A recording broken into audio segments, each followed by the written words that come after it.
Schizophrenia को हम control कर सकते हैं, इसका क्योर अभी तक हेल्यूसिनेशंस और डिल्यूशंस में आ जाती है, पॉवर्टी ऑफ स्पीच और रिडक्शन इन इफेक्ट और फ्लैट इफेक्ट में क्या say that he is schizophrenic. सबसे टफेस्ट पार्ट होता है, ठीक है, साइकोटिक डिसऑर्डर है, ना ये हमारा मूड डिसऑर्डर है, ये ना ये एंजाइटी डिसऑर्डर है, ये साइकोटिक डिसऑर्डर है, ठीक है। स्किज़ोफ्रेनिया को हम कंट्रोल कर सकते हैं, इसका क्योर अभी तक प्रॉपर जड़ से जो मिटा देता है वो क्योर नहीं है, ठीक है।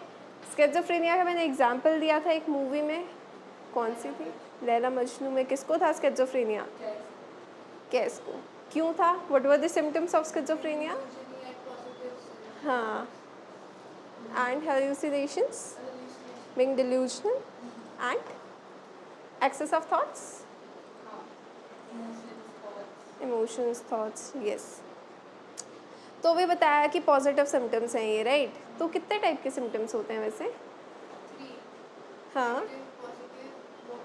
साइकोमोटर, ठीक है। अब चलो पॉजिटिव में क्या क्या होता है हमारे पास Mayuka? Emotions, thoughts, okay. Psychomotor, what is catatonia? Positive symptoms में हम देखें तो हमारे पास डिल्यूशंस, फॉर्मल थॉट ऑर्डर, ठीक है, disorder, hallucination and inappropriate affect आ जाता है। इनअप्रोप्रिएट इफेक्ट का क्या मतलब होता है? ठीक है, फॉर एग्जांपल, हाँ, फ्यूनरल में जाकर हंस रहे हो, ठीक है। हेल्यूसिनेशंस और डिल्यूशंस में क्या डिफरेंस होता है? हेल्यूसिनेशंस और डिल्यूशंस में क्या डिफरेंस होता है? ठीक है। एंड फॉर्मल थॉट डिसऑर्डर का क्या मतलब होता है? हाँ, जैसे कि फॉर एग्जांपल अभी किसी चीज़ के बारे में बोल पा रहे, ठीक है। नेगेटिव सिम्टम्स की जब हम बात करते हैं, हमारे पास आ जाती है पॉवर्टी ऑफ स्पीच और रिडक्शन इन स्पीच या फिर स्पीच कंटेंट। हम या तो बोल नहीं पा रहे हैं या फिर हमारे पास बोलने को ही कुछ नहीं बचा है, ठीक है। उसमें फिर नेक्स्ट आ जाता है हमारे पास blunted affect and flat affect. अब ब्लंट इफेक्ट और फ्लैट इफेक्ट में क्या डिफरेंस होता है? इमोशंस के बारे में है दोनों। Less emotions according to others, no emotions, we go now, okay. Next we have, बहुत इंपॉर्टेंट है, evaluation. What do you understand by this? Mayuka. But we can't say that he is schizophrenic, right? हाँ? या अभी motivation ही नहीं है start करने का, क्योंकि किसी भी चीज़ की सबसे टफेस्ट पार्ट होता है उसको शुरू करना, ठीक है। सोच रहे हैं जिम जाएंगे जाएंगे जाएंगे जाएंगे, ठीक है। एक बार चले गए तो वर्कआउट चाहे थोड़ी कर ही लेंगे, बट पहली बार जाने में जो दिक्कत होती है, राइट। पढ़ना शुरू करेंगे करेंगे करेंगे, एग्ज़ाम्स आ रहे हैं, हम पढ़ नहीं पा रहे हैं, पढ़ नहीं रहे हैं, इंस्टा स्क्रॉल कर रहे हैं, राइट। बट एक बार पढ़ना शुरू कर दिया तो पढ़ लेंगे थोड़ी देर के लिए, राइट। तो सबसे टफेस्ट पार्ट क्या होता है किसी भी चीज़ स्टार्ट करने का, ठीक है। साइकोमोटर सिम्टम्स, अब जो जितने भी लेट हैं वो बिना स्लाइड्स के एक्सप्लेन करेंगे। यस मयूका, स्किज़ोफ्रेनिया, साइकोमोटर सिम्टम्स जिसमें आ जाता है कैटाटोनिया। कैटाटोनिया की अगर हम बात करें, कैटाटोनिक स्टपर क्या होता है? बुखेरिया, ठीक है, यहाँ आ जाओ, चलो कोई नहीं, फ़ैन है वहाँ पे बैठे। यस, कैटाटोनिक रिजिडिटी क्या होती है रिया? हम स्किज़ोफ्रेनिया पढ़ रहे थे, राइट। स्किज़ोफ्रेनिया में हमने क्या पढ़ा था? 3 तरीके के सिम्टम्स होते हैं हमारे पास, पॉजिटिव, नेगेटिव और साइकोमोटर। साइकोमोटर सिम्टम्स में कैटाटोनिया आ जाता है। ईशान आगे आ जाओ, चेयर को आगे ले आओ या फिर यहाँ आ जाओ, कहीं भी आ जाओ। कैटाटोनिक रिजिडिटी क्या होती है? यस रिया, ओके, वेरी गुड रिया, मुझे पता नहीं था, मैंने पढ़ लिया।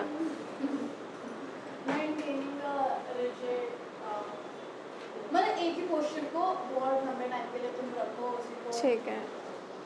एंड कैटाटोनिक पोस्चरिंग क्या होता है ईशान? ठीक है, अजीब अजीब तरीक़ों में, जैसे एग्जाम्पल? एबनॉर्मल तो सब है,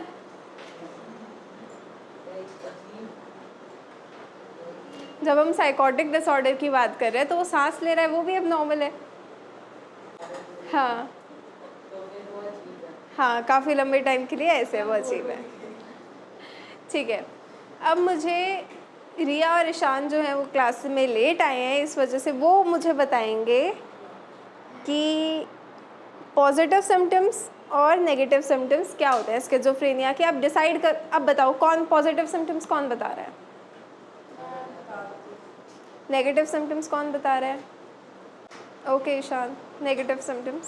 मुझे बस पॉजिटिव करना। रिया, नेगेटिव सिम्टम्स। स्पीच जैसे तुम जितना बोलते हो ठीक है, उतना- बताओ नेगेटिव सिम्टम्स बताओ। जितना तुम बोलते हो उतना तुम बोलोगे नहीं, और पॉवर्टी ऑफ स्पीच या पोवर्टी ऑफ स्पीच एंड या फिर स्पीच कंटेंट। हाँ, उसके आगे फिर ब्लड इफेक्ट आता है, लेस लेस लेस वाला। हाँ। और फ्रंट में तुम बहुत ज़्यादा बोलते हो। नहीं नहीं, फ्लैट में you show no emotions.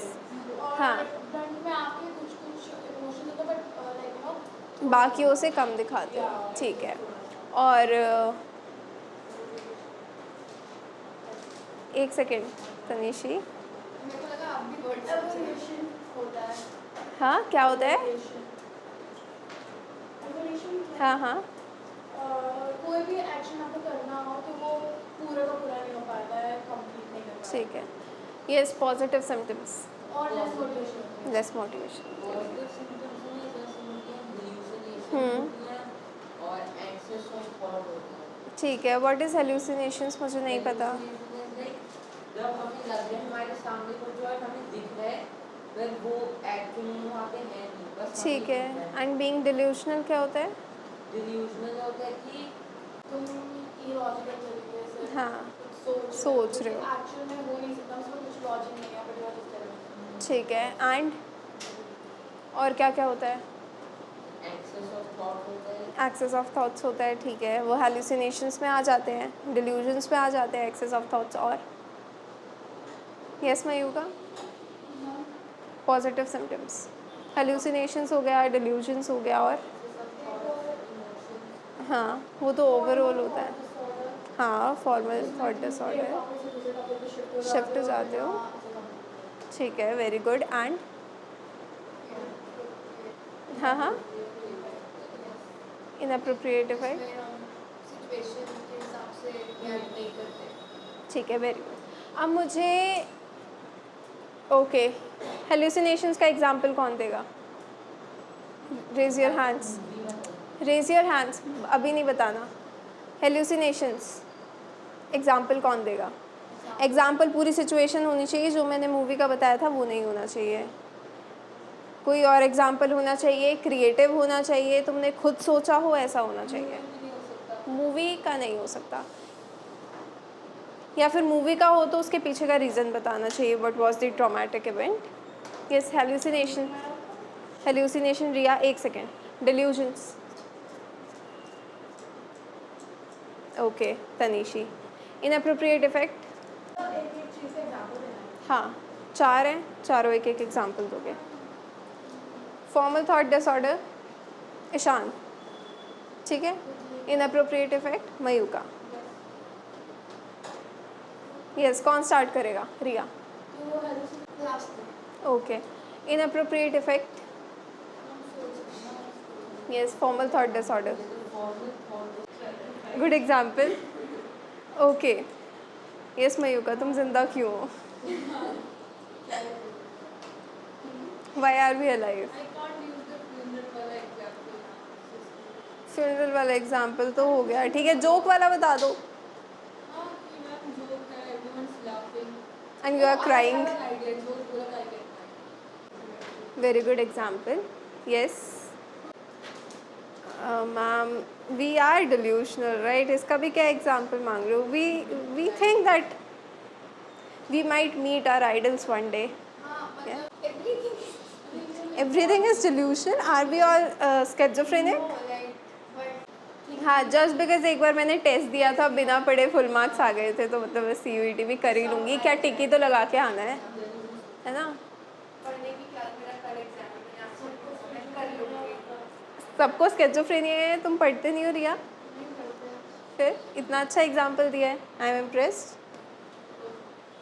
Okay, we have behavioural and developmental disorders. अब इसमें क्या होता है कि सबसे पहले हमारे पास क्या आता है, एक्सटर्नलाइजिंग डिसऑर्डर्स, मतलब अंडर कंट्रोल प्रॉब्लम्स। इसमें क्या आता है, includes behaviours that are disrupted and often aggressive and aversive to others in the child's environment.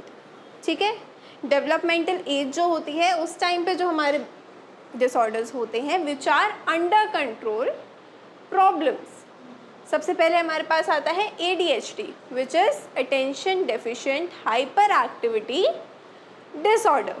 Next we have ODD which is oppositional defiant disorder. Next we have conduct disorder. ठीक है, अब मुझे ADHD के बारे में कौन बताना चाहेगा, कौन बताएगा? What is ADHD? What is ADHD? Full form बताओ, उसके बाद बताओ होता क्या है। What are the symptoms? Hyper active, concentrate नहीं कर सकते एक जगह में। यस मयू का फोकस नहीं कर पाते। हाँ, वो तो उसका सिम्टम है कि जब एक इंसान हाइपर एक्टिव होता है वो एक जगह पे फोकस नहीं कर पाता। आजकल वर्चुअल ऑटिज़म हो रहा है। What is virtual autism? हमें इंस्टेंट ग्रैटिफिकेशन चाहिए आज। हाँ, लॉन्ग वीडियोस देखना कोई प्रेफर नहीं करता आजकल, सबको रील स्क्रॉल करनी है क्योंकि उसमें हमें इंस्टेंट ग्रैटिफिकेशन मिल जाता है, हम एकदम से खुश हो जाते हैं। हाँ, हंसी आई तो ठीक है, नहीं तो स्किप। हंसी आई तो ठीक है, नहीं तो स्किप। अगर कोई भी 30 सेकंड से ज़्यादा वीडियो हो रही है उसमें हंसी नहीं आई, हमें स्किप। पूरा भी नहीं देखना है कि क्या मैसेज वो देना चाहती है लास्ट में। ठीक है, कौन कौन प्रेफर करता है बुक्स पढ़ना रेदर देन मूवीज़? कि अगर किसी चीज़ की बुक्स आई हैं तो आप वो बुक पढ़ोगे रेदर देन उसी पे।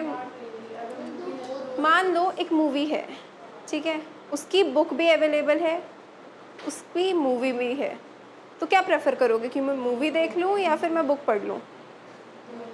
दोनों। वेरी गुड, बुक पढ़ोगे। Movie, then you will not like the movie.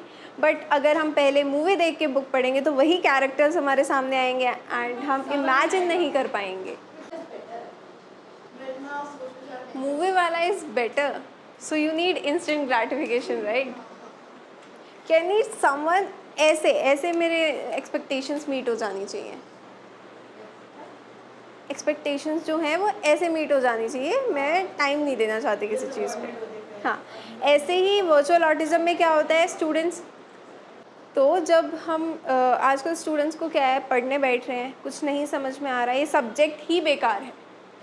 ये नहीं कि हमें समझ में नहीं आया, क्लास में ध्यान नहीं दिया होगा, एक बार पूछ लेते हैं मैम से, सब्जेक्ट ही ख़राब है, हमें समझ में ही नहीं आता। क्यों? क्योंकि एक बार पढ़ने पे याद ही नहीं हुआ। ओके, या समटाइम्स हम ये भी पढ़ेंगे कि आगे पढ़ेंगे कि कई बार क्या होता है कि हमें सब्जेक्ट जो है, हमें सब्जेक्ट पसंद आने लग जाता है जस्ट बिकॉज टीचर अच्छा है।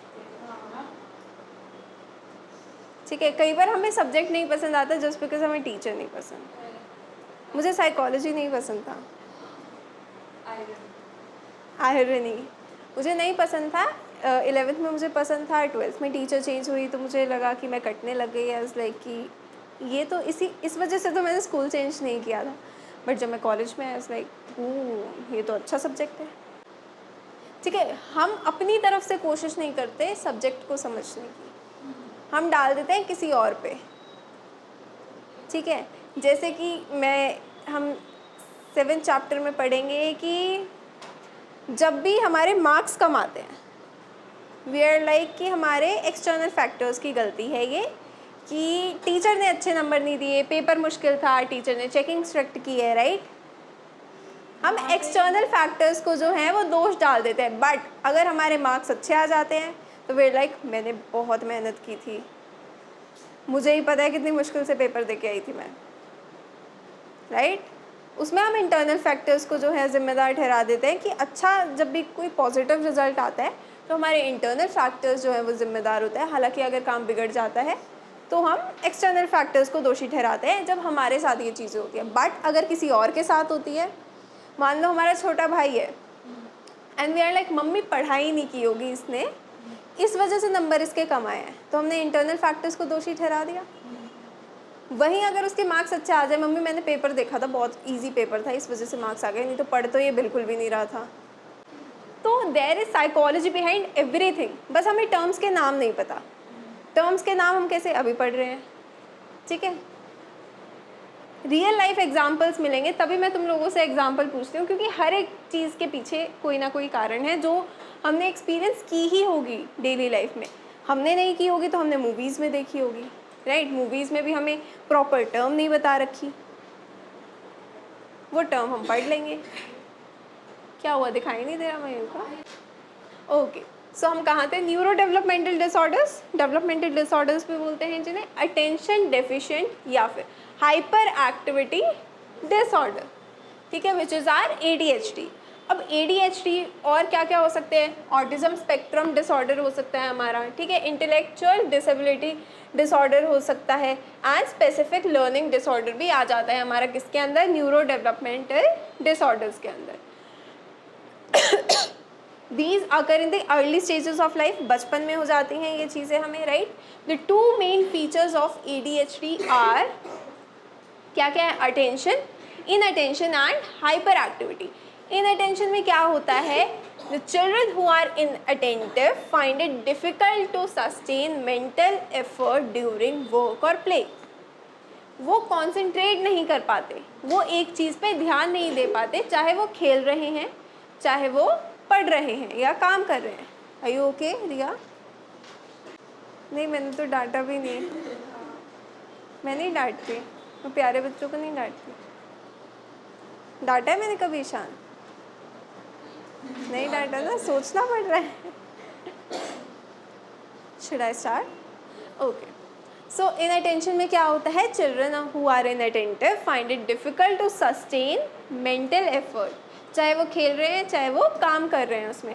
हाइपर एक्टिविटी में क्या होता है? Children with ADHD are constant in motion, मतलब वो एक जगह टिक के बैठ ही नहीं सकते, ठीक है। अभी आप लोग बैठे हो, एकदम से काम याद आ जाएगा, यहाँ जाना है। नहीं तो आजकल बच्चों को देखा होगा, खाना खाते वक्त भी सर नीचे है, पैर ऊपर है, लेटे हुए हैं खाना खाते टाइम, भाग रहे हैं, कोकोमेलन देख रहे हैं, टीवी कैसे देख रहे हैं? टेढ़े होके, उल्टे होके। मम्मी इधर से लेके आएगी, या फिर हाथ में आईफोन है, आईपैड है, कुछ भी खिला रहे हैं, खुद खाना ही नहीं है, क्योंकि खुद बैठ के खाने में पेशेंस लगता है, पेशेंस है नहीं। क्यों नहीं है? सिम्टम्स ऑफ ADHD, और आजकल ये ज़्यादा क्यों हो रहा है?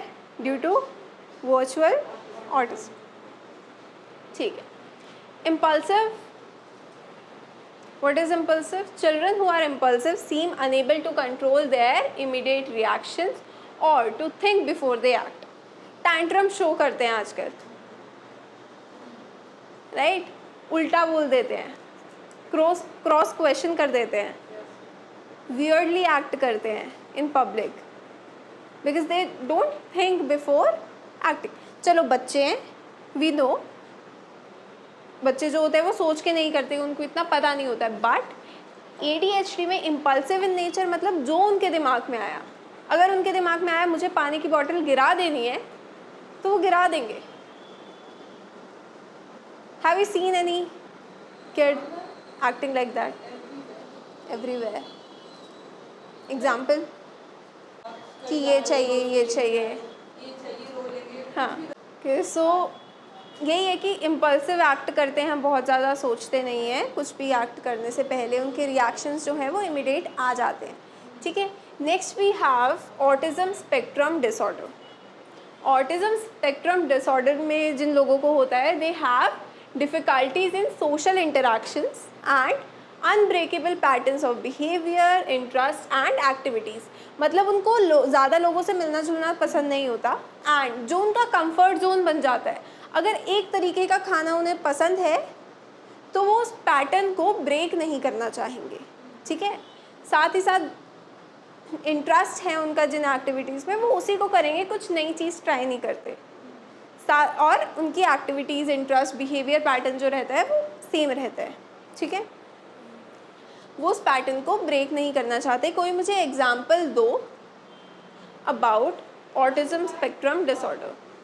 Autism, it is not normal to have autism.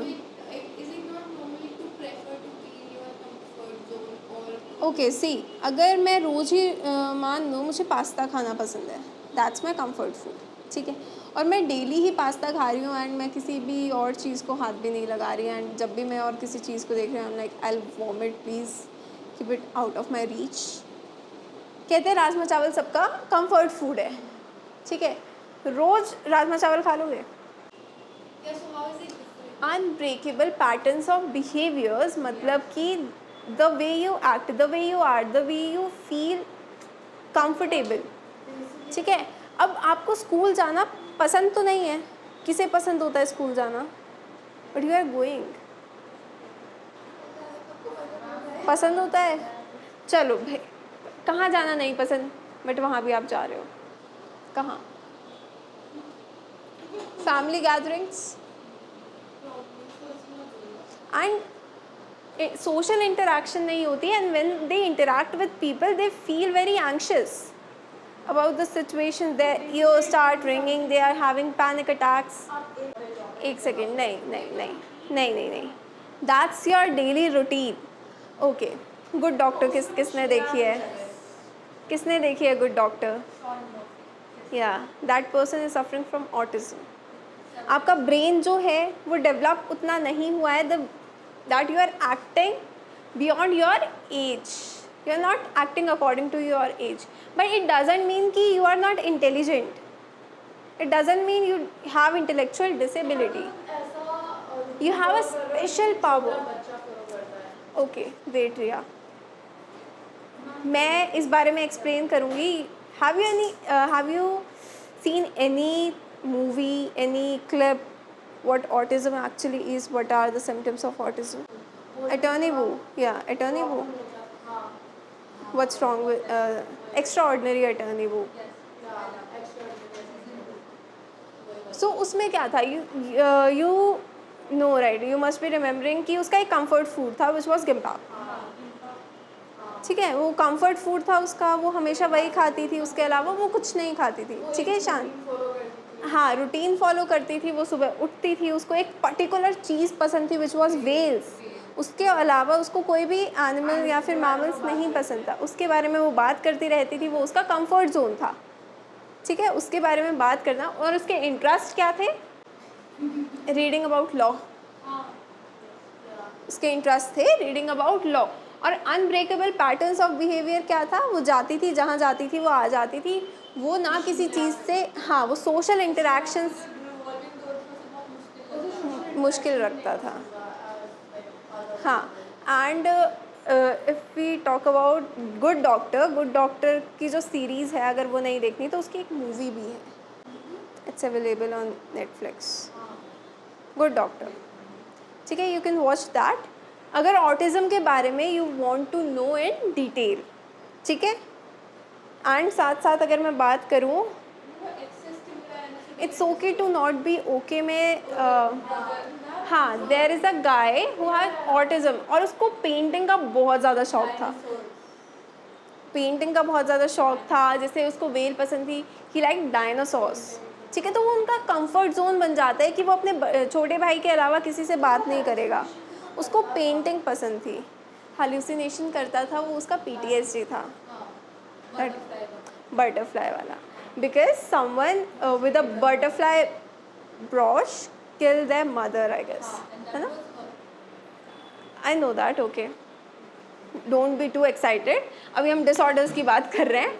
तो उसमें क्या होता है कि देखो, अब उसको उसके साथ साथ PTSD भी था, that is a different thing, ठीक है, बट ऑटिज़म जो था वो उसको बचपन से था, बचपन में तो उसको PTSD नहीं था, ठीक है, हाँ, हो सकता है, हाँ, ठीक है। तो ऑटिज़म में क्या होता है? ऑटिज़म में हमारे पास जो हमारा कंफर्ट जोन बन जाता है, हम उससे बाहर नहीं आना चाहते, हम लोगों से मिलना जुलना नहीं चाहते, ठीक है, सोशल इंटरेक्शंस को अवॉइड करते हैं, हम किसी भी नई चीज़ को ट्राई करने से पीछे हटते हैं। him or her will make the first move. नहीं रिया, ऐसे नहीं होता. Exactly. बट जैसे आपने बोला कि उसने एक लड़की को वेव पसंद है, तो शी इज टॉकिंग अबाउट हाँ.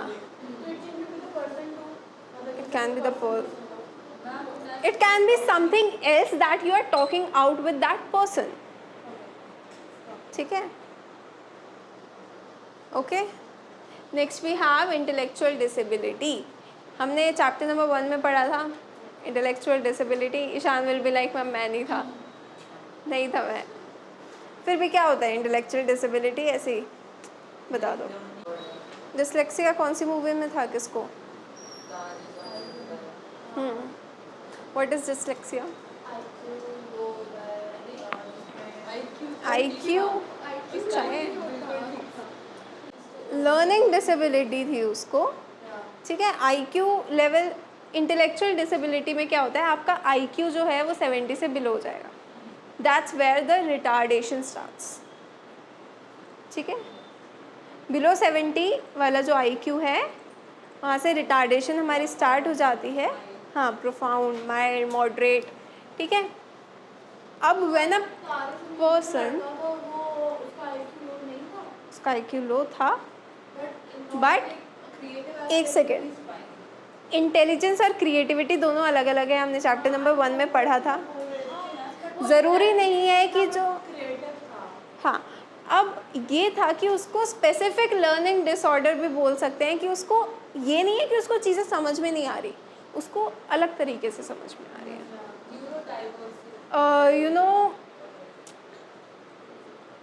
चलो इंटेलेक्चुअल डिसेबिलिटी को छोड़ के हम देखते हैं कि कैसे लोगों को पढ़ाने के तरीके से भी चीज़ें समझ में नहीं आती और कोई और पढ़ाए तो अच्छे से. हिचकी किसने देखी है? ठीक है, देखिए ईशान, रानी मुखर्जी वाली हिचकी. उसमें वो 9th A को पढ़ाती है, आई गेस 9th F या 9th F. ठीक है. तो 9th क्लास को पढ़ाती है. बाकी टीचर्स उनको पढ़ा के थक जाते हैं, बट उनका क्रिएटिव मेथड जो होता है टीचिंग का, वो जो बच्चे पास भी नहीं हो रहे थे वो उनको भी टॉप करा देती है. प्रैक्टिकल नॉलेज देते हैं. हाँ, बट उन्होंने उस तरीके से कराया कि उनको जिस चीज़ में इंटरेस्ट है उससे पढ़ाया जाए. यस. सिर्फ थ्योरी ऐसे गा के नहीं पढ़ाना कि ये है, ये मैंने करा दिया है, याद करके आना. वो एग्जांपल्स देती थी कि ये अगर यहाँ से बॉल जा रही है तो इसमें ये फिज़िक्स लग रही है, समथिंग ब्ला ब्ला ब्ला. राइट. तो ऐसे क्या हुआ, उनको खेल खेल में जो है वो चीज़ें समझ में आने लगी. ठीक है. When a person has a specific learning disorder, they have a trouble perceiving or processing information. Specific learning disorder है तो क्या होता है, उनको हर तरीके से समझ में नहीं आती चीज़ें. उनको परसीव करने में दिक्कत होती है, उनको प्रोसेस करने में दिक्कत होती है. ठीक है. और ये चीज़ें हमें पहले ही दिख जाती है अर्ली स्कूल ईयर्स में, कि टीचर पढ़ा रही है तो उनको समझ में नहीं आ रहा. They struggle with fundamental abilities in reading, writing और मैथमेटिक्स. अब स्कूल में क्या होता है, टीचर इस चीज़ पे ध्यान नहीं देती कि साइकोलॉजिकल प्रॉब्लम हो सकती है. एंड दे आर लाइक कि this student is very poor, इसको रीडिंग नहीं आती. अरे तुम 5th क्लास में हो गए, तुम्हें अभी तक रीडिंग नहीं आई, तुमने कभी रीड नहीं किया, तुम बेसिक चीज़ें नहीं पढ़ सकते. They insult them in the class, but वे उस बच्चे से जाके पूछती नहीं है कि what is the reason why you are not performing good. चलो मैथ्स में होता है कईयों का इंटरेस्ट नहीं है, बट एक स्टूडेंट जो 8th 9th में आके बेसिक कैलकुलेशंस नहीं कर पा रहा है, there must be something wrong psychologically. Parents as well, and they are like पागल है हमारा बच्चा, आपने ऐसे कैसे बोल दिया. एंड आजकल तो चलो स्कूल में साइकोलॉजिस्ट होते हैं, पहले नहीं होते थे. पहले इतनी गंदी तरीके से इंसल्ट किया जाता था स्टूडेंट्स को. लाइक डफर बच्चा है, एकदम पढ़ते नहीं है, फ्लोर पे बैठ जाओ, आयरन स्किल से मारते थे. Oppositional defiant disorder and conduct disorder and antisocial behavior. Right. अब इसकी जब हम बात करते हैं, ऑपोजिशनल डेफिएंट डिसऑर्डर में क्या होता है, they display age inappropriate amounts of stubbornness, are irritable, disobedient and behave in a hostile manner. आजकल के बच्चे, मम्मी ने ये बोल दिया तो नहीं, इसका उल्टा ही करना है हमें, बाहर नहीं जाना, अब तो जाऊँगा। ये आता है हमारा oppositional defiant disorder के अंदर, neuro developmental. They all are the part of neurodevelopmental disorders. हाँ जी, oppositional defiant disorder, stubbornness, जिद्दी। डेवलपमेंटल डिसऑर्डर है तो बच्चों के बारे में ही बात हो रही है, ठीक है। उनको मतलब बचपन में ही हो जाता है और वो बड़े तक दिखते हैं उसके सिम्टम्स, ठीक है। ओके, स्टबर्ननेस का मतलब क्या होता है? ज़िद्दी होते हैं, चिड़चिड़े रहते हैं हमेशा, ठीक है, मानते नहीं हैं कोई भी बात, डिसओबे करते हैं, बिहेव करते हैं एक हॉस्टाइल मैनर में, हमेशा एग्रेसिव रहते हैं, ठीक है, लड़ने को तैयार, मम्मी से भी उल्टा बोल रहे हैं। हाँ, रोना तो चलो, रोते क्यों हैं बच्चे? क्योंकि उनको देखो बचपन में इतने इमोशंस का पता नहीं होता। खाना खाने को बोला रोने लग गया, हाँ। टीवी देखने रोने लग गया। आजकल तो ऑपोजिशनल डेफिनेट डिसऑर्डर हर एक बच्चे में देखने को मिल रहा है मोस्टली, क्योंकि they are not ready to accept, they are like कि पेरेंट्स ऐसा क्यों बोल रहे हैं, ठीक है।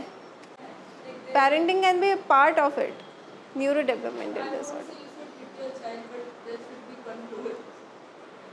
देखो, there are some sort of positive parenting, ठीक है, पॉजिटिव पेरेंटिंग की पूरी काउंसलिंग दी जाती है कि आपको कैसे अपने बच्चे को पालना पोसना चाहिए। रीइंफोर्समेंट का नाम सुना है? Positive reinforcement, there is a difference between punishment and reinforcement, ठीक है। आप बच्चे को पनिश कर रहे हो, वो ढीठ बन जाएगा, आप उसको सिखाने के लिए यूज़ रीइंफोर्समेंट, ठीक है। आप पनिशमेंट के नाम पे नेगेटिव रीइंफोर्समेंट कर सकते हो, विच इज़ लाइक कि तुम उससे बात मत करो, या फिर you will not go out to play, अगर तुमने ये किया, that is negative reinforcement. But हाँ, grounding there should be a thing, ठीक है, कि जिससे बच्चे सीखे, but beating them that's child abuse. जैसे कि you will complete your homework, अगर एक बच्चे ने कंप्लीट कर लिया उसका होमवर्क, तो तुम उसको रिवॉर्ड कर रहे हो, ठीक है, कि आज 1 घंटा ज़्यादा खेल के आना, ठीक है। और एक ने नहीं किया, यू आर लाइक तुम सिर्फ 15 मिनट के लिए रेस्ट मिलेगा तुम्हें, या फिर आधे घंटे के लिए ही बाहर जाओगे और जल्दी आ जाओगे वापस, काम कंप्लीट करना है। फिर वो अगली बार क्या सोचेगा?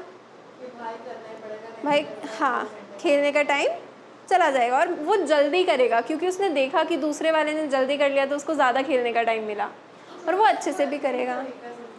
हाँ, ना कि कम मार्क्स आए या फिर तुमने काम नहीं किया, थप्पड़ मारा है, इज़ लाइक कि पिटना तो है ही, खेल के आ जाता हूँ, बाद में कर लूँगा काम, राइट। झूठ बोलना शुरू कर देंगे। बीइंग अ साइकोलॉजिस्ट स्टूडेंट्स, तुम्हें पता होना चाहिए रीइंफोर्समेंट और पनिशमेंट में क्या डिफरेंस होता है, ठीक है, 11th में पढ़ा होगा।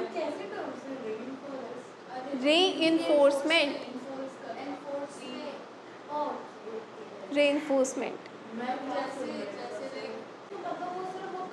बट अब पनिशमेंट हो जाती, ये नेगेटिव रीइंफोर्समेंट आ गई। पनिशमेंट कब हो जाती है? जब एक्सीडेंट हो जाता है, उसके बाद अकल लगती,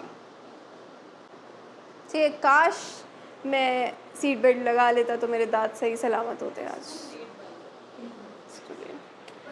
कंडक्ट डिसऑर्डर, हाँ, बच जाएगा तो सीट बेल्ट पहनने के लिए। Conduct disorder and anti social behavior. Okay, so this include age inappropriate actions and attitudes that violate family expectations, social norms, societal norms and the personal and property rights of others. अब और conduct disorders में क्या है कि ये express करते हैं in the form of verbal aggression, physical aggression, hostile aggression and hostile aggression दो बार लिखा हुआ। Okay, so conduct disorder and anti social behaviour में क्या होता है कि एक पर्सन जो है वो अपनी एज के जैसा एक्ट नहीं कर रहा, या तो वो ज़्यादा एक्ट कर रहा है एज से ज़्यादा, या फिर एज से कम एक्ट कर रहा है, ठीक है।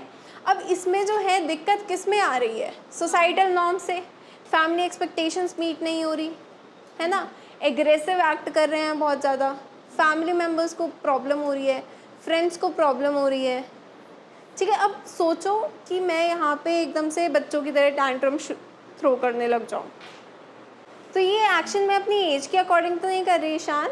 Any doubt? समझ में आ रहा है? Why you are looking so sad? Why you are looking so sad? Are you not in a good mood? Are you all in a good mood? Are you happy? Are you okay? You meditated? किसने start किया meditation? Do you exercise? Very good, that's great. Walk. Why? That's why you are looking so sad. You should go for a walk, either evening walk or morning walk. That keeps you fresh. ठीक है, energetic. सबसे मुश्किल होता है शुरू करना. शुरू कर दो, हो जाएगा. होता रहता है, एक बार रूटीन बन जाता है एंड लाइक कि खाना खा के अब तो वॉक पे जाना है. आदत पड़ जाती है. किसी भी चीज़ की आदत पड़ने में 21 दिन लगते हैं, किसी भी चीज़ की आदत छूटने में 21 दिन लगते हैं. ट्राई कर लो, होता है. Either it's about human beings, either it's about things, either it's about habits. 21 दिन, 21 डेज़ के अंदर मतलब लग जाती है आदत. एक वो रह जाता है ना, रूटीन बन जाता है proper. Feeding and eating disorders. Eating disorders के बारे में किस किस को कितना कितना पता है? तुम खा रहे हो तो बहुत ज़्यादा खा रहे हो, ठीक है, डिफरेंट टाइप्स के होते हैं, बट किस बारे में पता है? कौन से ईटिंग डिसऑर्डर्स के बारे में पता है? बिंज ईटिंग पता है? इतना ही दिख रहा है मैम, इतना ही पता है अभी तो. एनोरेक्सिया के बारे में क्या पता है? You are very concern about your appearance, नहीं about your weight. Body, the way you look, मतलब फेस वाइज नहीं, body wise, the way your body look, how is your body image, ठीक है. Then they starve themselves and exercise obsessively to cope up with it.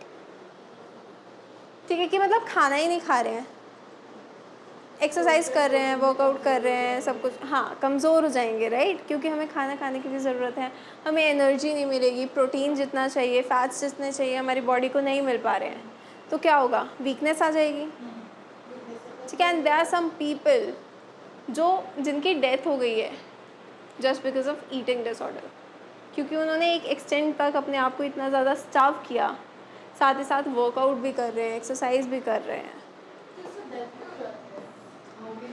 खाओगे नहीं, exercise कर रहे हो, तुम्हें चक्कर आ गए, तुम गिर गए, तुम्हारा सर कहीं लग गया. ज़रूरी नहीं है, सब नहीं लेते ना.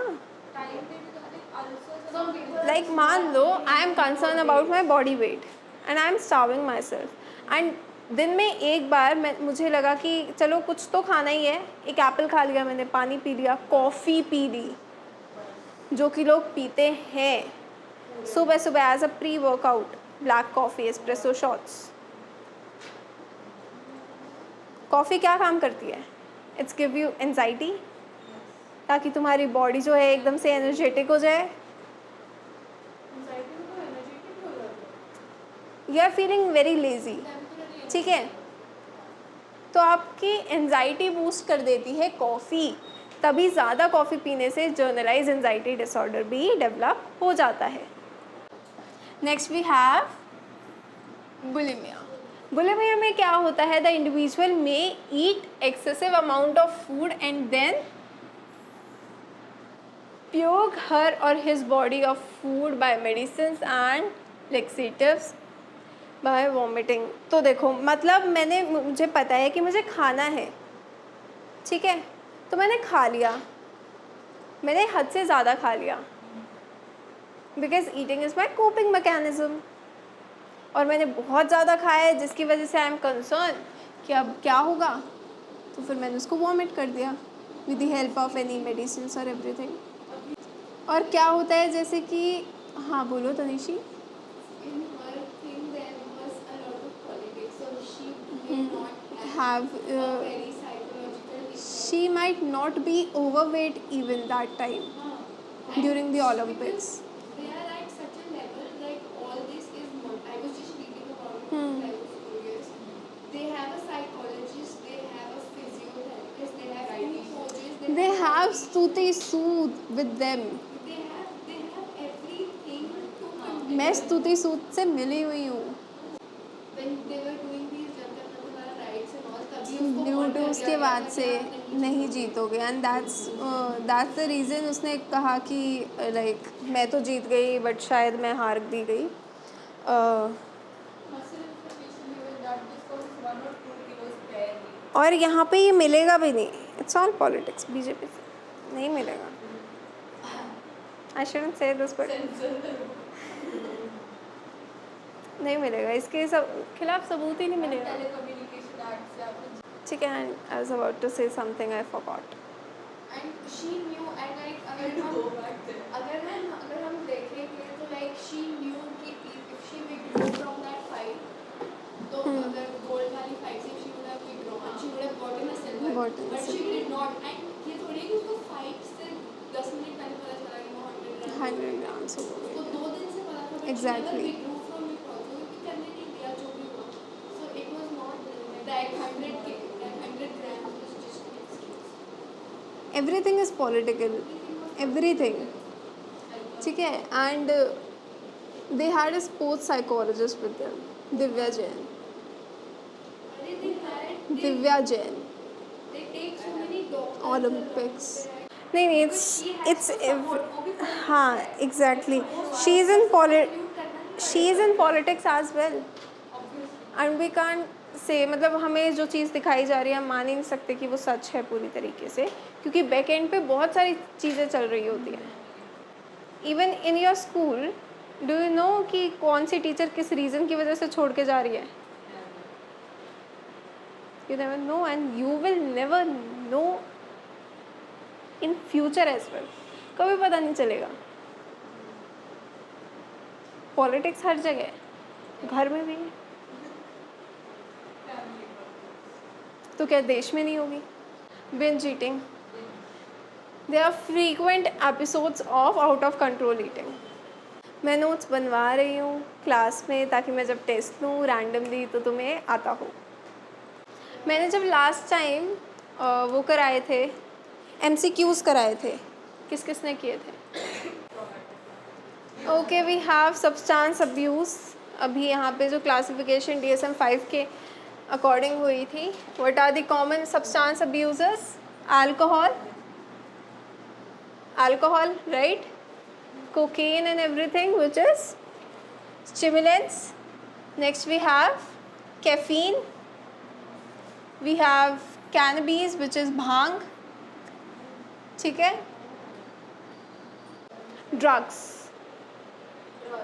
ड्रग्स हो गए हमारे। जो सब्सटेंस अब्यूज़ है, देखो सब्सटेंस यूज़ और सब्सटेंस अब्यूज़ में बहुत डिफरेंस होता है। ड्रग्स तो हमारे दवाइयों में भी होते हैं, but we are using them to treat ourself. जब हम उन चीज़ों का जो है अब्यूज़ करने लग जाते हैं, उनको एक लिमिट तक इनमें से कुछ भी ओके नहीं है। Coffee, tea, these are like कि तुम एक बार पी रहे हो तो ठीक है। कॉफ़ी देखो, काफ़ियों को पसंद आता है, पेट्रोल की स्मेल अच्छी है, बट हाँ, तुम ऐसा तो नहीं है कि तुम्हारे पास बैग में है and you are smelling it every minute. ठीक है, अल्कोहल का यू नो क्या होता है। स्टिमुलेंट्स हो गया हमारा कोकेन वगैरह, यू नो एवरीथिंग। ठीक है, कैफीन का इंटेक लोग क्यों करते हैं? जगह रहने के लिए। अब मम्मियों की बात सुनी होगी कि चाय के बिना मेरे सिर में दर्द हो जाता है। What is that? Withdrawal symptoms. Withdrawal symptoms क्या होते हैं? जब एक पर्टिकुलर चीज़ आपको नहीं मिल रही तो उसके बिना आप जो सिम्टम शो कर रहे हो, चक्कर आ रहे हैं, सर में दर्द हो रहे हैं, मन कर रहा है, तलब लग रही है, वो तलब क्या है? वो विड्रॉल सिम्टम्स हैं। तो कॉफ़ी, टी या फिर कैफिनेटेड सोडा, कोक वाले लोग का है? अच्छा, कोक वाले तो मेरे my last batch there was 2 to 3 students who used to drink coke every day. Okay, caffeinated sodas हो गए हमारे, चॉकलेट्स, कोकोआ, जो रोज़ चॉकलेट खाते हैं, दांत खराब हो जाते। दांत हमारे बिना चॉकलेट खाए भी खराब हो सकते हैं।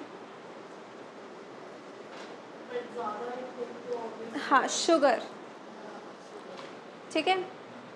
कैनबीज में भांग आ गई हमारे। अच्छा, एलएसडी और ये जो मैसेटिलीन होती हैं, इससे हमें हैलुसिनेशंस होने लगते हैं।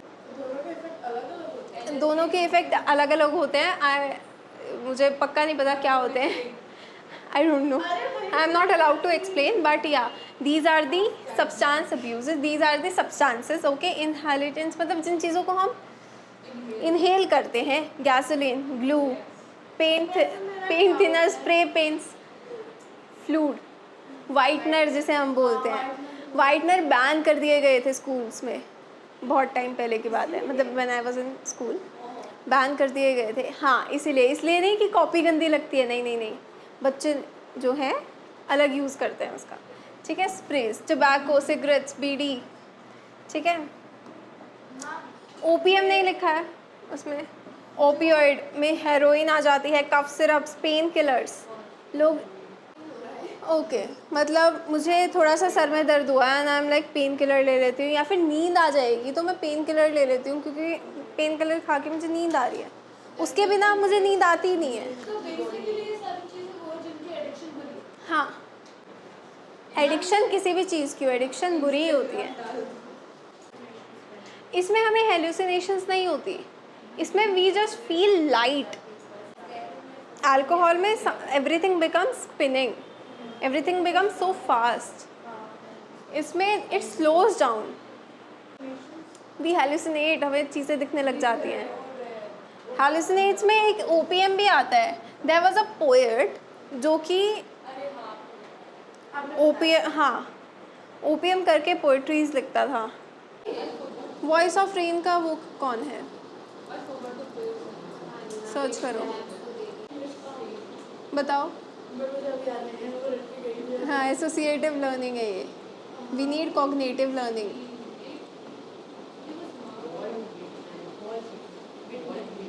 वॉल्ट विटमैन नहीं, मैं किसी और की बात कर रही हूँ। He must be one of them as well, ठीक है। मैं क्लास के बाद बताती हूँ, मैं नाम भूल गई। बट क्या आप नशा करने के बाद क्रिएटिव हो जाते हो? नहीं, उसको हेल्यूसिनेशंस होती थी। ही वाज लाइक कि एक पहाड़ है या फिर ग्लेशियर्स है, वहाँ से नदी बह रही है, आसमान में बादलों के ऊपर एक महल है, इस टाइप की। और उसकी कंप्लीट नहीं हुई है, उसने आज तक की कंप्लीट नहीं की है, वो इनकम्प्लीट पोट्रीज है। And it was in the era of romanticism, I guess, yeah romanticism is not about romantic जो आप समझ रहे हो, इट्स रोमांटिसाइजिंग द नेचर, ठीक है।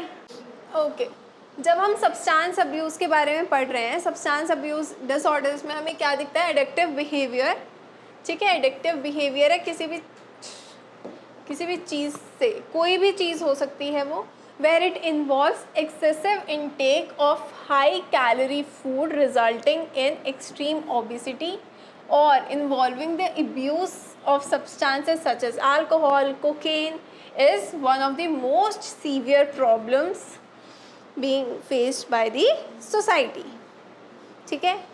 और यहाँ पे add on कर दूँ मैं। Okay, so disorders relating to maladaptive behaviors, Mayuka.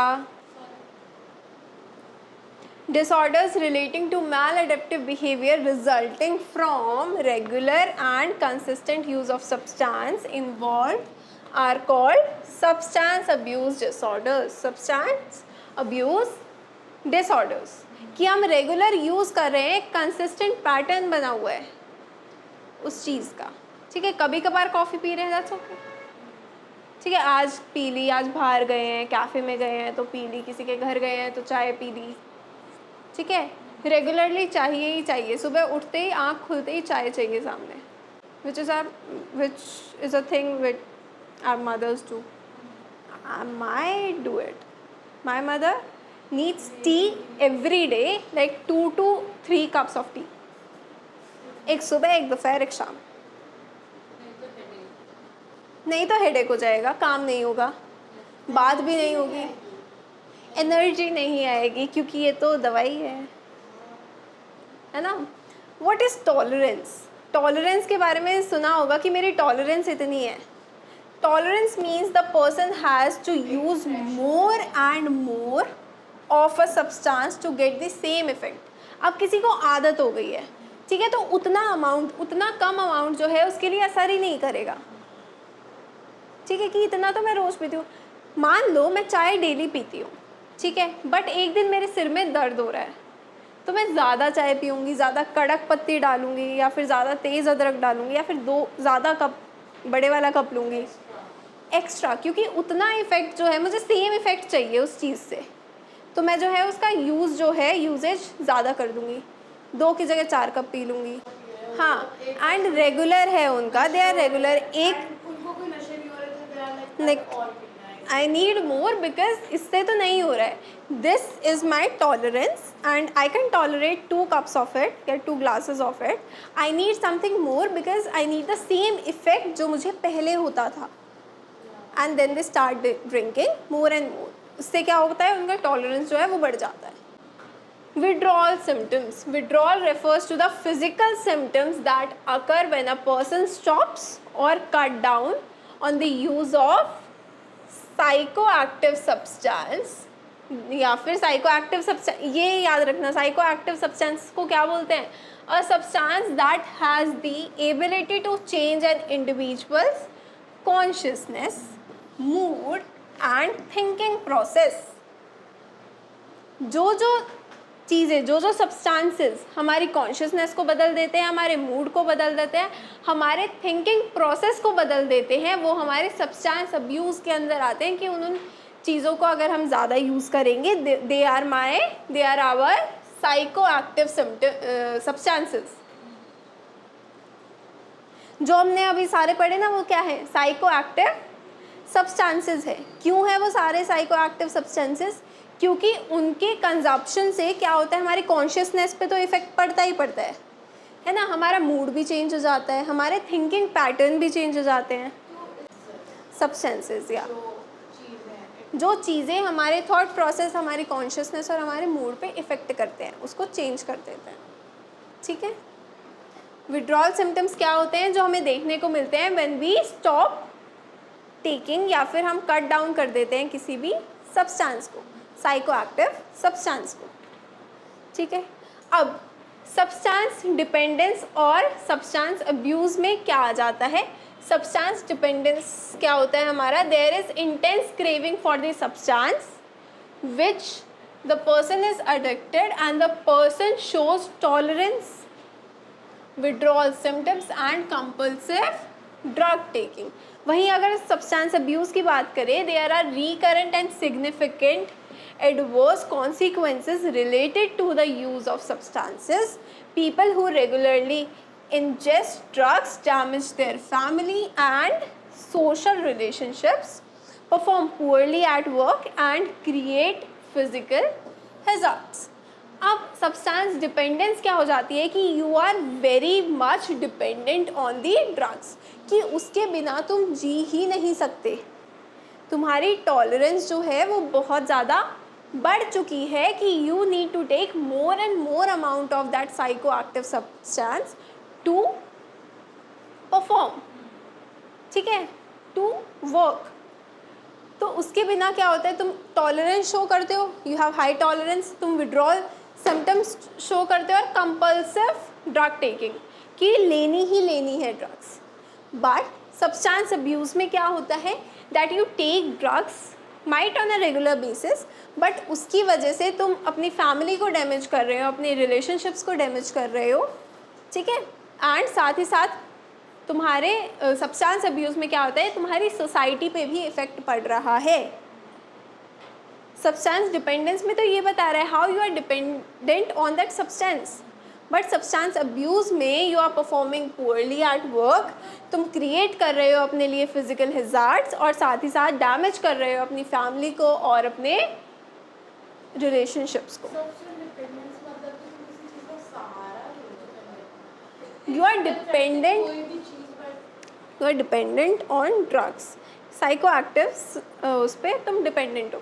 मान लो कि आई नीड अल्कोहल, ठीक है, मैं अल्कोहलिक हूँ एंड अल्कोहल के बिना मैं फंक्शन ही नहीं कर सकती, सुबह शाम दोपहर आई नीड इट, ठीक है। उसकी वजह से क्या होगा, मेरा टॉलरेंस हाई हो गया, अगर नहीं मिलेंगे मैं विड्रॉल सिम्टम शो करूँगी और वो मेरे लिए कंपल्सरी है। I show compulsive drug taking कि मैं वो ड्रग ले रही हूँ, ठीक है। I am dependent on it to function.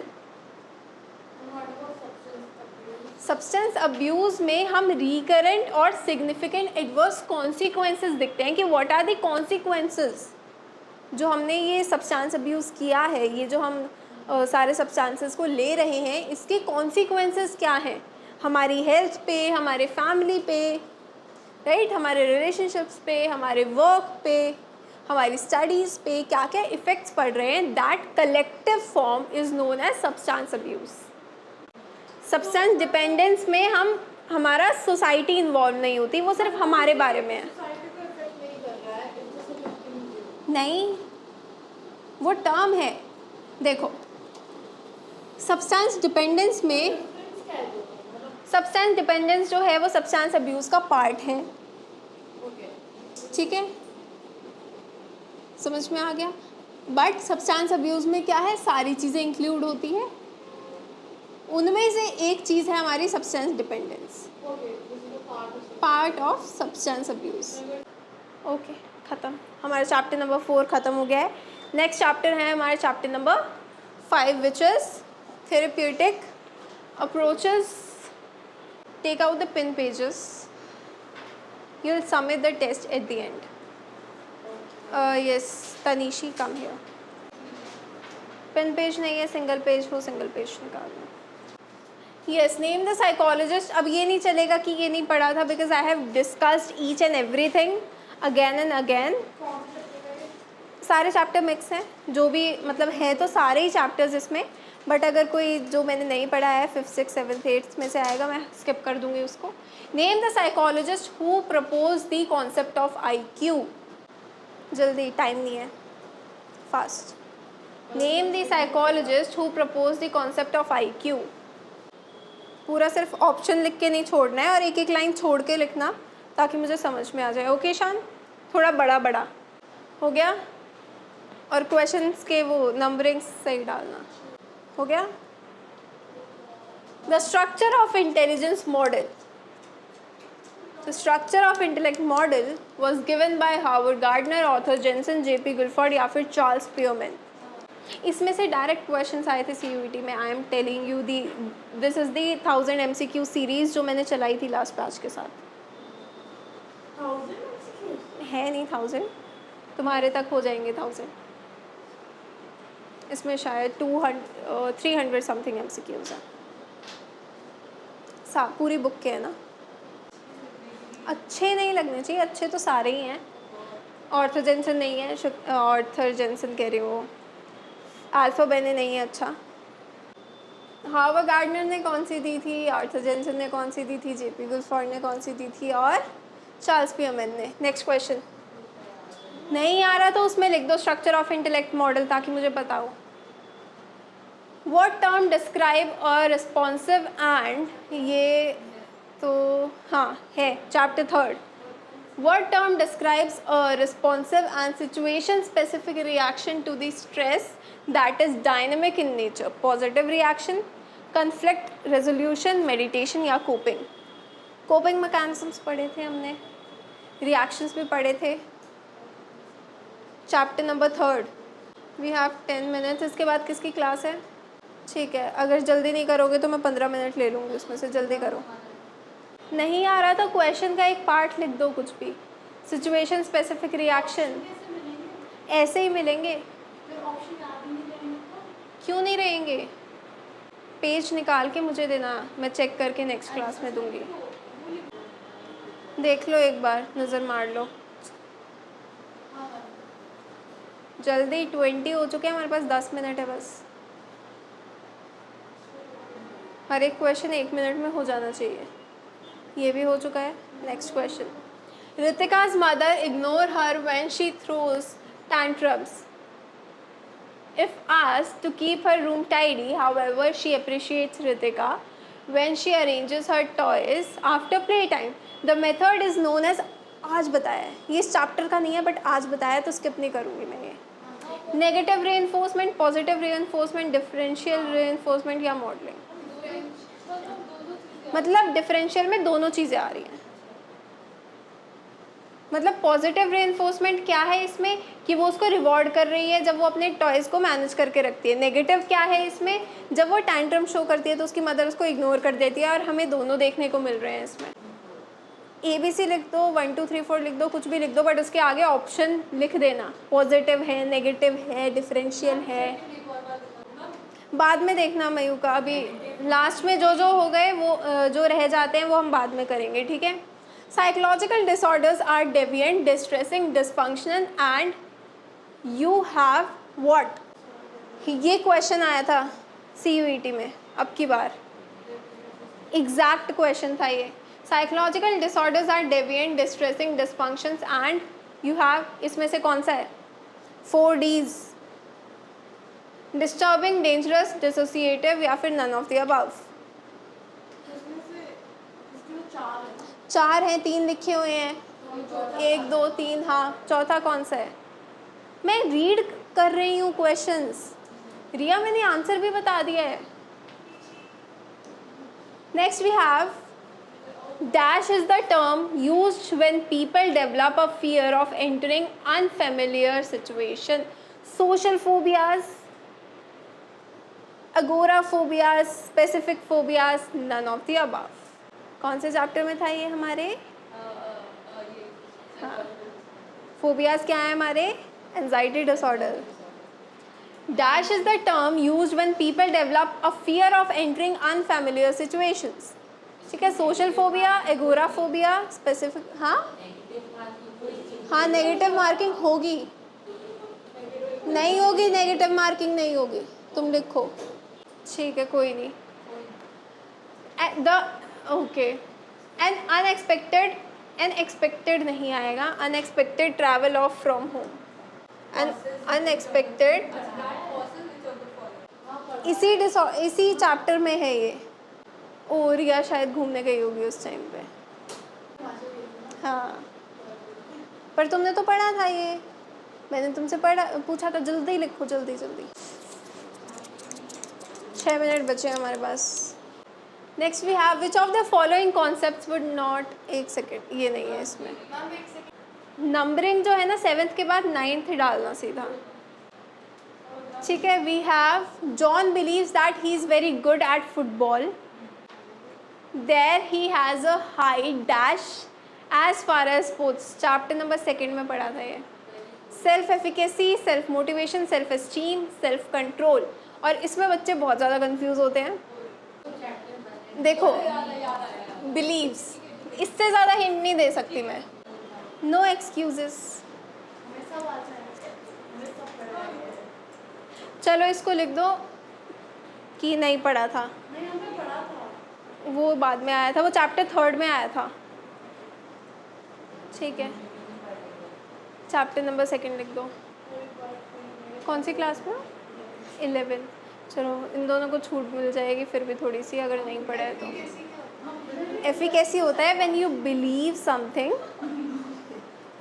ठीक है, कि ये चीज़ जो है वो मेरे हाथ में है, ना कि मेरे किस्मत के हाथ में है। हाँ ओके, ये भी नहीं है। 10th भी छोड़ दो। 11th, the condition with no emotions in the slightest degree, no emotions in the slightest degree is known as flat effect, blunt effect, none या फिर A and B both. Okay, the concept of self efficacy was given by Skinner learning theory, behaviour school, Rogers theory, Bandura social learning theory. आता है, ठीक है ईशान, ये वाला नहीं पढ़ा था तो इसके आगे लिख दो नहीं पढ़ा था, या चैप्टर 2, ठीक है, बस टेस्ट पे अपना नाम लिख देना। तो फिर तुम्हें मार्क्स जो हैं जितने चैप्टर 3 और 4 के हैं ना, उसमें से मार्क्स मिलेंगे, क्योंकि तुमने ये क्लास स्किप कर दी होगी रिया। अरे सेल्फ एफिकेसी की किसने दी थी? बैंडूरा सोशल लर्निंग थ्योरी थी, रॉजर्स थ्योरी थी, या फिर बिहेवियर स्कूल थी, या फिर हमारी स्किनर की लर्निंग थ्योरी थी। Okay, next we have, yes, very good question. Students believe that they will be able to complete their tasks effectively and achieve their goals. Here is the example of self-control, self-concept, self-worth या self-efficacy. Again the same answer है जो पहले वाले में believe कर रहा था वो फुटबॉल वाला बच्चा, same answer है इसका। ईशान नेक्स्ट क्वेश्चन स्किप नहीं करना है क्योंकि ये हमने बहुत बार डिस्कस किया है। It's about id, ego and super ego. The dash is the original source of personality present in a newborn infant. Id, ego या super ego या none of the above. एक छोटे बच्चे में न्यूबॉर्न इन्फेंट की personality का original source क्या होता है? इड, ईगो या सुपर ईगो? हो गया चैप्टर 2। एक मिनट वापस आ जाएंगे इस पे, इतना सोच लो ना कि क्या है। ये नहीं है, ये भी नहीं किया हमने। हाँ, people with somatoform disorders mostly complain about, people with somatoform disorders mostly complain about inability to prevent considering a selected idea or topic, recurrent anxiety attacks, bodily symptoms with non-physical disease या फिर none of the above, all of the above. Inability to prevent considering a selected idea or topic, recurrent anxiety attacks या फिर bodily symptoms with non-physical disease या फिर all of the above. हो गया? कुछ नहीं होगा, दोबारा पढ़ना पड़ेगा। बट रिया ये दो तो लास्ट में आए हैं, ठीक है? तुम दोनों मेरे साथ स्टार्टिंग से हो, सारे चैप्टर्स पढ़े हैं हमने, ठीक है? और जो चैप्टर्स नहीं पढ़े थे वो ऐप पे भी अवेलेबल है उनकी क्लासेस। ओके, नेक्स्ट, ये नहीं पढ़ा है हमने ये वाला चैप्टर। ओके, सारा, a 25-year-old woman experiences sudden boost of intense fear accompanied by physical symptoms such as palpitations, sweating and trembling. These episodes seem to come out of nowhere and affect her daily life. What disorder Sarah experiencing? Bipolar disorder, generalized anxiety disorder, panic disorder या फिर OCD which is obsessive compulsive disorder. Daily life का part बन चुके हैं, ये ध्यान रखना, कभी कभार नहीं हो रहे हैं। चलो, पता तो चल गया ना तुम्हें कि आंसर बताया है मैंने, उतना काफ़ी है, उससे पता चल गया कि हाँ पता था तुम दोनों को।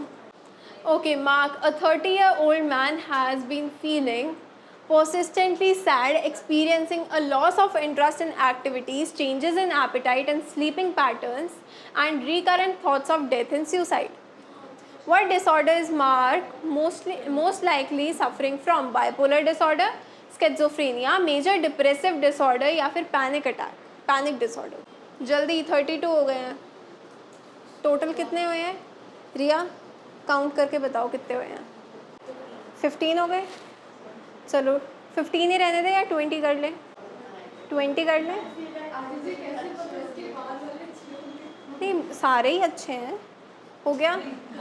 चलो, एमा, अ 20-year-old कॉलेज स्टूडेंट, ये इसी चैप्टर के हैं, 4th वाले के। 20-year-old student, a college student, often experiences mood swings where she feels extremely euphoric and energetic for a period, followed by episodes of deep sadness and hopelessness. What disorder is Emma likely experiencing? Major depressive disorder, generalized anxiety disorder, bipolar disorder या schizophrenia?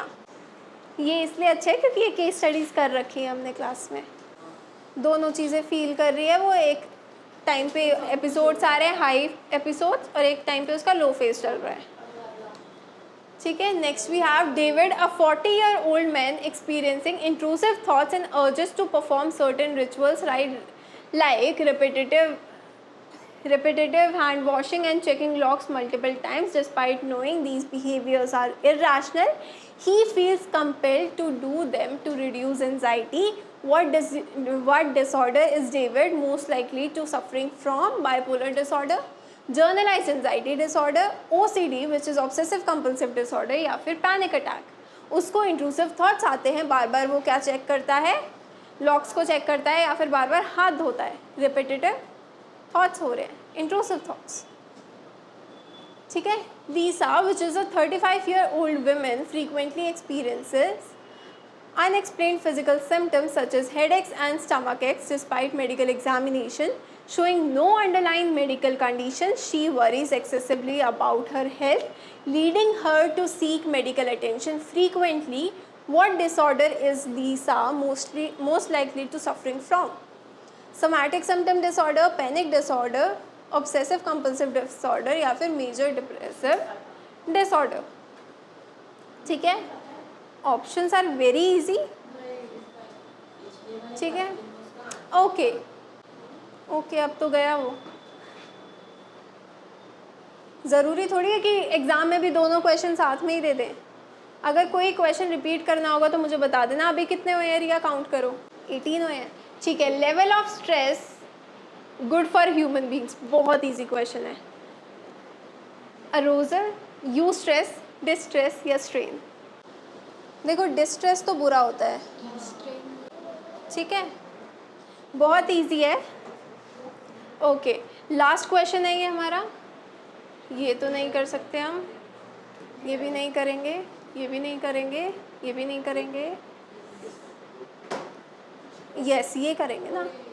The ratio which states the relationship between mental age and chronological age is known as developmental question, intelligence question या फिर performance question या none of the above. Mental age, chronological age, chapter number 1 का question है ये.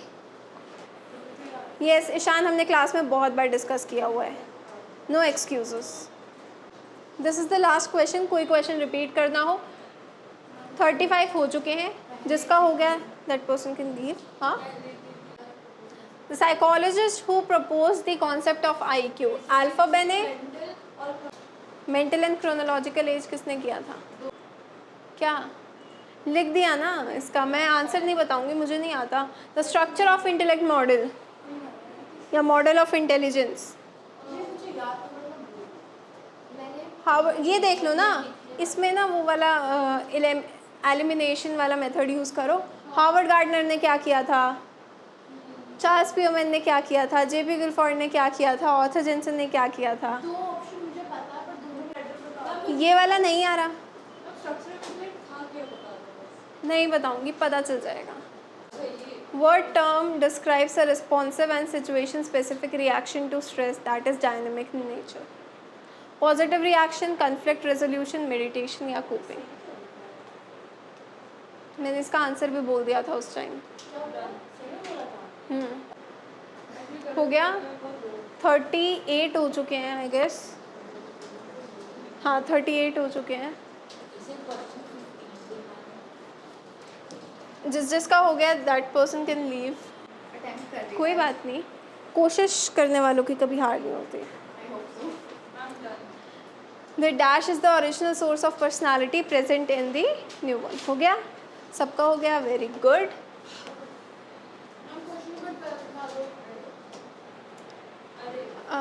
एक second रिया, दोबारा से open करना पड़ेगा मुझे. बाकियों का हो गया. पेपर दे दो, जाओ.